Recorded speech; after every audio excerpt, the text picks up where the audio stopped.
Why are third-rate ideas better than first-rate ideas? Written by Khatzumoto, posted in January of 2013. Quote, "Quick and dirty wins the race. Perfection is the enemy of done. Good enough is really effing good." Quoted from Andrea Schur. Next quote.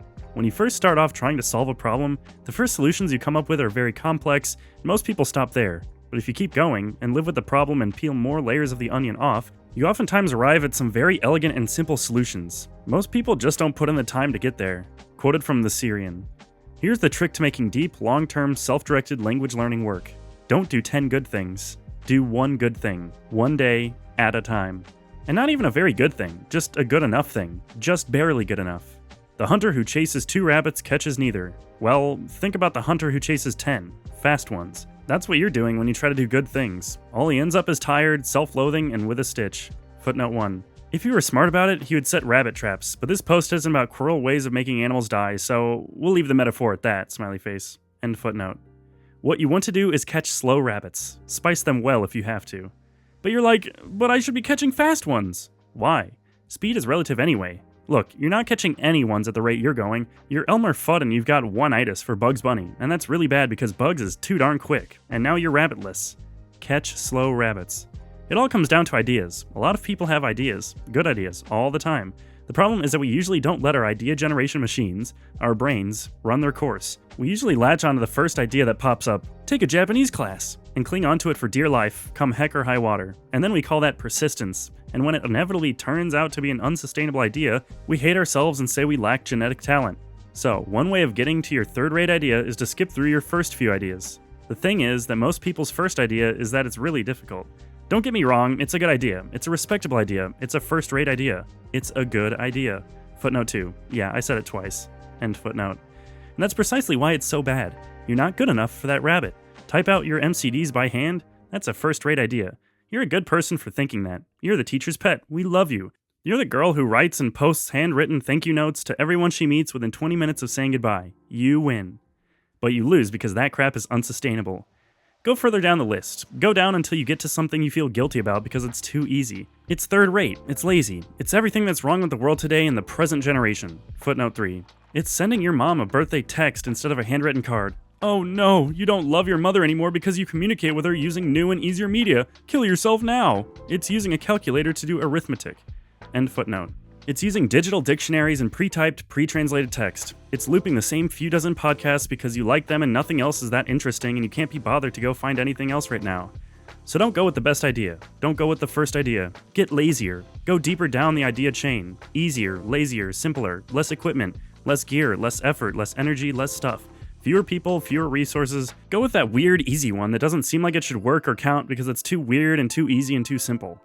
When you think about it, the entire AJATT quote-unquote method itself is one big third-rate idea. Because the first-rate idea would be to move to Japan and live with a Japanese family, eating, sleeping, and drinking Japanese until nature worked its magic.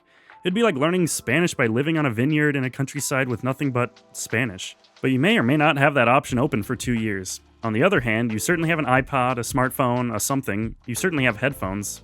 To get terribly domestic again for a moment, the first-rate thing to do would be to wash your dishes. That would be the best thing. Wash, dry, and store. But that rabbit's too fast. All those rabbits are too fast. The third-rate thing would be to get your dishes to the sink. Just get them there.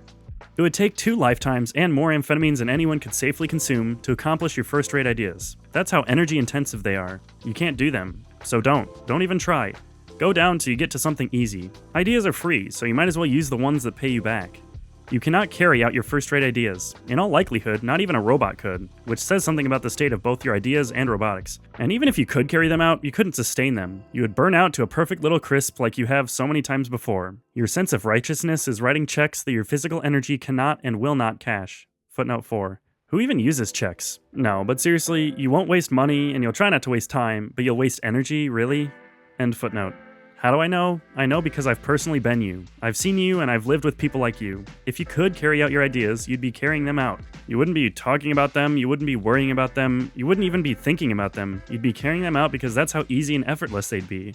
And the only things that are that easy and that effortless are third-rate ideas, third-string ideas, third-stringers, the ones that come after the good ones, the ones that come after the teacher's pet correct answer from the textbook, the ones that are so easy to do that you still feel bad afterwards, because they leave you feeling light and free and guilty when you're so used to feeling heavy and tired, winky face.